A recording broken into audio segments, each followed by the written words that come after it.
E vamos lá para mais um vídeo aqui no canal. Hoje vamos falar de ações que estão ainda muito baratas nessas últimas quedas. São teses óbvias para 2025, atendendo a pedidos aí de inscritos para trazer essas empresas e o racional de investimento para quem já está olhando 2025 aí para se posicionar em boas empresas. Lembrando que o foco é o longo prazo. Temos ações aqui que negociam inclusive abaixo do valor patrimonial especificamente e outras aí com PL bastante descontado, mas principalmente, né, são empresas com balanço sólido. É isso que nós vamos abordar principalmente, onde eu trago as ações aqui direto ao ponto. Então, se você é investidor de ações, dá um like no vídeo, se inscreva no canal e me conta aí nos comentários qual é a sua tese óbvia para 2025. Me fala aí. Mas vamos lá, uma empresa aqui que chama muito atenção no valuation principalmente, né, é a Gerdau. Eu vou listar aqui a holding, né, as ações Goal 4, mas poderia ser também a GGBR, a tese é a mesma. Veja que hoje aqui, ó, negocia com PL abaixo de 8 vezes e está aí em 0,6 vezes o preço sobre valor patrimonial, ou seja, 40% abaixo do valor patrimonial. Significa que em bolsa, aí, para cada R$1 de patrimônio da empresa, o mercado está pagando apenas 60 centavos. Tá? Isso aí por si só seria uma armadilha, né? Porque não diz nada sobre a saúde financeira, sobre o negócio da empresa, mas o que eu posso afirmar para você, respondendo quem pediu para comentar, é que a empresa está com balanço sólido. Tá? Isso é um fato. A empresa tem aí posição de caixa, né, de mais de 8 bilhões que garantem a empresa por 6 a 7 anos à frente, aí, sem se preocupar com o endividamento. A relação dívida líquida e EBITDA é de apenas 0,3 vezes, o que é muito tranquilo, mas, porém, né, se é tão bom assim, por que o mercado ainda está subestimando tanto a empresa? Já era para ter deslanchado. Sim, faz sentido, porém é um segmento cíclico, né? E essa é a questão, esse é o ponto da tese. Como ela tem caixa disponível, ela tem totais condições aí de segurar o balanço até o preço das commodities voltar a se recuperar. Então, por essa ótica, é a empresa para você olhar hoje. E também, né, o dólar alto reforça a tese de Gerdau, além ainda da possibilidade do novo governo eleito nos Estados Unidos ser mais favorável aí para o negócio da empresa na América do Norte, porque espera-se ali que haja, né, nesse novo governo mais rigor e aumento de tarifas de importação, por exemplo, para os produtos importados, né? Como a Gerdau ela produz lá dentro dos Estados Unidos, ela não seria prejudicada, muito pelo contrário, ela seria ainda mais demandada, porque em tese haverá menos concorrência de importados lá nos Estados Unidos, o que pode ajudar aí a empresa. Portanto, nesse sentido, apesar de ser uma empresa cíclica, Gerdau é uma tese muito óbvia, pensando em 2025 em diante. E ainda falando, né, de teses óbvias, não tem como não listar aqui o Banco do Brasil, também está subestimado em bolsa, na verdade sempre esteve, mesmo antes aí dessa correção das ações, atualmente negociando aí em 0,8 vezes, olhando aí preço sobre valor patrimonial, 20% abaixo do valor patrimonial negociado em bolsa, além do preço-lucro aí abaixo de 5 vezes, né, o que sugere um desconto. Mas a gente tem as incertezas do agronegócio, a gente tem os provisionamentos, né, e a possível queda nos lucros, são pontos aí que vem pairando sobre a tese de Banco do Brasil, mas você, investidor, como eu estou trazendo nesse vídeo, é focar na solidez, olhar para o balanço sólido da empresa, né? E aqui nos bancos principalmente, né, a solvência do negócio é fundamental. Então eu vou levantar 3 pontos aqui para a gente poder atestar isso, 2 desses pontos menos comentados. Um deles, ó, é o índice de Basileia, né? Veja que o banco tem esse indicador em 14,6%. O que isso significa, né? Significa que a cada R$100 emprestados ali para os clientes, que o banco está exposto a risco de crédito, né, o banco tem em contraparte 14,60 de patrimônio resguardando esse risco.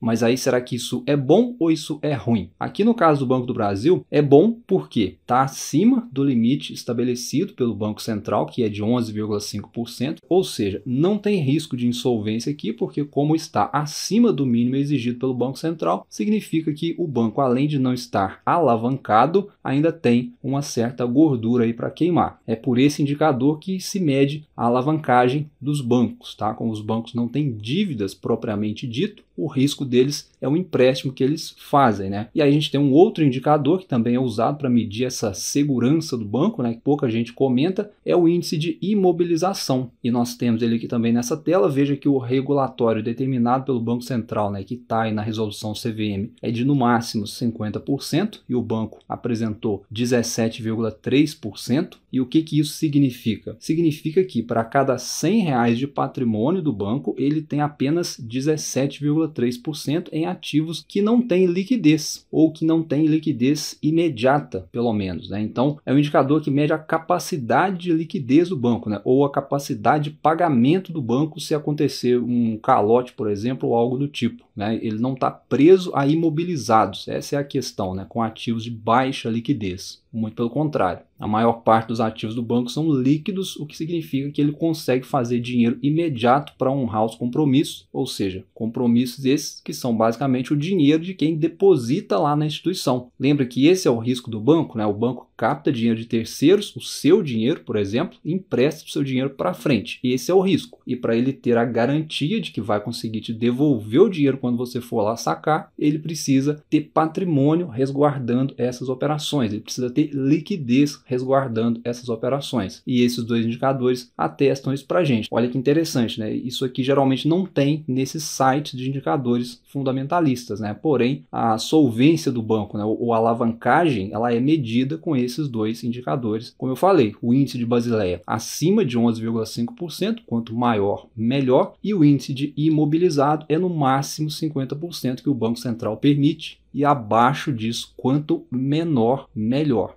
E aí nós vamos para o terceiro indicador para atestar ali a qualidade do banco, que é o ROI. Aqui já vai atestar a lucratividade, né? Se no início a gente atestou a força do balanço, agora com o ROI a gente sabe se o retorno sobre esse patrimônio do banco é satisfatório, né? Então o banco tem entregue um ROI superior a 20%, o que significa que a cada R$100 o banco está gerando aí mais de R$20 em novos ativos, por exemplo, né? Seria aí a interpretação. E aí para você saber se o ROI é bom ou ruim, é só comparar com os demais nomes do setor, né? Principalmente os demais bancos aí de modelo tradicional, você vai ver que ele está dentro dos patamares ou até acima aí de outros bancos, né? Então, o Banco do Brasil dispensa comentários, né? Apesar da cisma aí do mercado, o fundamento segue forte, o balanço segue sólido e a empresa é muito lucrativa e a ação segue barata, é setor perene. Em relação à preocupação com o agronegócio, eu acredito que isso pode começar a amenizar em 2025 à medida que as safras forem avançando,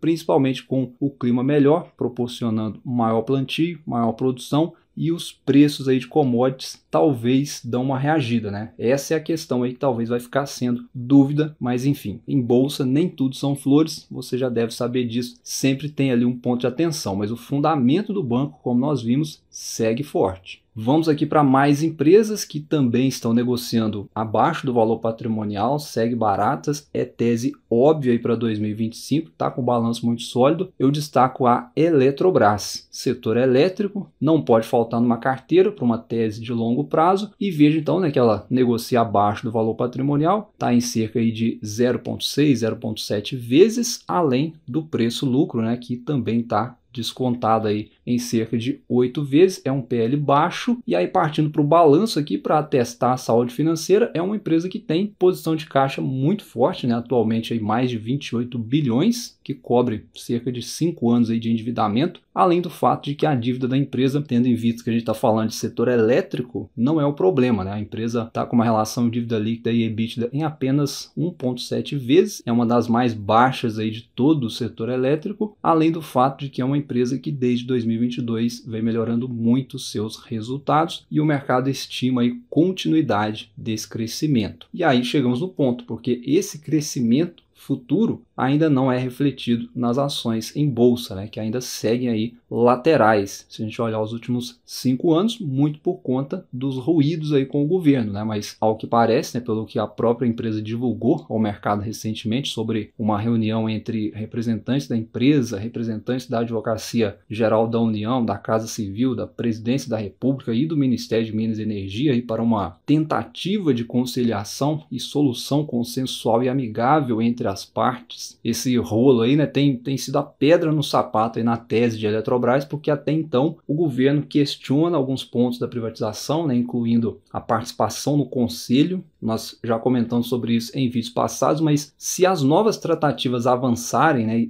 as informações dão conta de que a limitação do governo vai seguir de pé, né, ou seja, vai ficar ali com os 10% que foi definido lá nos termos da privatização e sem a possibilidade da empresa ter algum controle estatal de novo. Enfim, né, isso deu um respiro aí para as ações, porém não tem nada definido ainda. Então, de um lado, né, a gente tem aqui uma empresa do setor elétrico, líder em geração e transmissão, que são os dois segmentos mais fortes aí do setor elétrico. O balanço muito sólido, como a gente viu, a empresa está descontada, está até subestimada, porém tem ainda um risco pairando aí no ar, mas dado todo o contexto, é tese óbvia aí para quem está olhando o longo prazo, vislumbrando 2025 em diante, focado principalmente aí, ou fundamentado, né, principalmente no balanço, tá? Eu vou até listar aqui também dentro do setor elétrico, como ação que negocia abaixo do valor patrimonial, tá barata também com balanço sólido, a ISA Energia, e aí eu aproveito para te convidar a acessar o vídeo de análise que eu fiz recentemente, né? Trouxe a questão do dividendo que está chegando, eu falei também da recomposição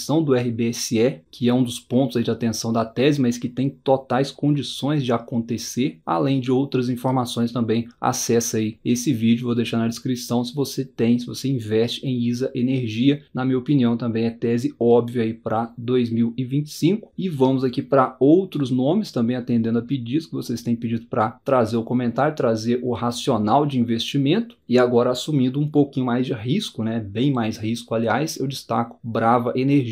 Os múltiplos da empresa ainda são elevados, né, muito por conta do passado recente de prejuízos da empresa antes da fusão com a Enalta, porém aqui a tese é olhar para frente, é literalmente olhar para frente, porque já temos balanços consolidados com a Enalta, então para 2025 é pagar para ver a prometida melhora operacional e desalavancagem. A empresa tem ativos em negociação que já podem entrar para o portfólio já no primeiro trimestre de 2025, além da retomada principalmente do polo de Papa-Terra, que vai sim fazer preço nas cotações, né? Na verdade já deve estar fazendo, porque as ações estão subindo, foi o gatilho para essa queda toda que a gente observou recentemente, e o mercado sabe que isso é pontual. Um ponto interessante que eu estava lendo aqui nos documentos oficiais da empresa, né, e na mensagem aqui da administração, eles dão uma deixa aqui, na minha opinião, para algumas questões positivas. Olha só, eles dizem assim, ó: priorizaremos esforços nas 10 maiores das 51 concessões que compõem o portfólio atual e que representam aproximadamente 90% do valor e das reservas da companhia. Ou seja, nesse trecho aqui eu entendo que eles estão dizendo que apenas 10 das 51 concessões representam 90% do valor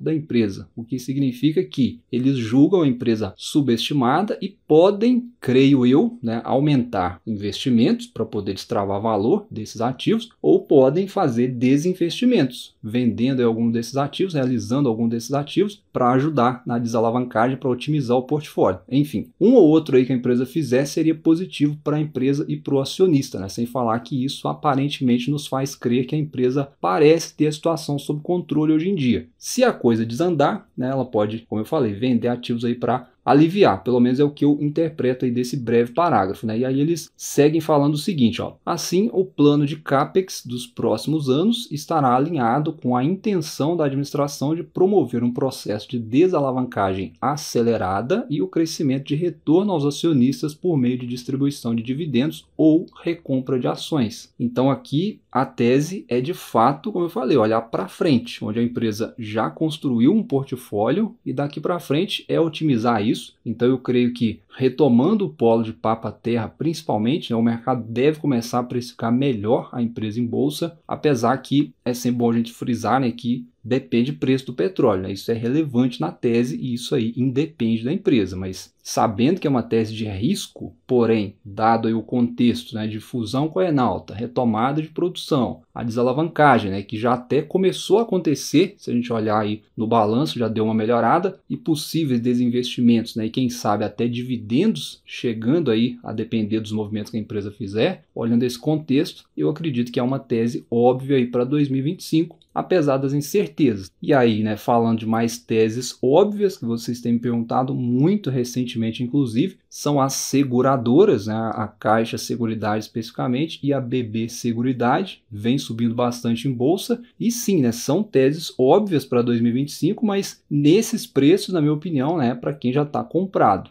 Nesses preços aí é só ficar olhando mesmo, esperar talvez um estresse aí mais à frente se vier. Acho que deu muita chance de compra no decorrer de 2024, algumas boas oportunidades, né? Caixa e Seguridade mesmo eu trouxe até ali nos 14, né? Estourando 15. Eu comentei que para quem vislumbra ali o dividendo mínimo ainda dava. Já a BB Seguridade era compra até 34, deu oportunidades, eu trouxe também no canal, preço teto inclusive. Agora tá acima, é esperar, né? Embora sejam sim teses óbvias para 2025, porém é para quem já está comprado aí nas empresas. É aproveitar, seja para realizar um lucro, se for sua estratégia, seja para receber os dividendos futuros que vão vir. Acho que não tem muito o que falar, né? São óbvias sim para qualquer carteira, para qualquer situação econômica, né? Seja de juros altos, juros baixos, economia boa, economia ruim, é para ter em carteira o setor de seguros. Porém, a questão aqui são os preços, né? É vislumbrar preços melhores aqui das ações que já subiram muito. Acho que não precisa ter pressa com elas ainda. Então, por hoje foi isso. Se você ficou até aqui, dá um like no vídeo, se inscreva no canal e me conta aí nos comentários qual é a sua tese óbvia para 2025, a ação que você está de olho aí fazendo seus aportes, seja para crescimento, seja para dividendos, enfim. Um abraço, bons estudos e até a próxima.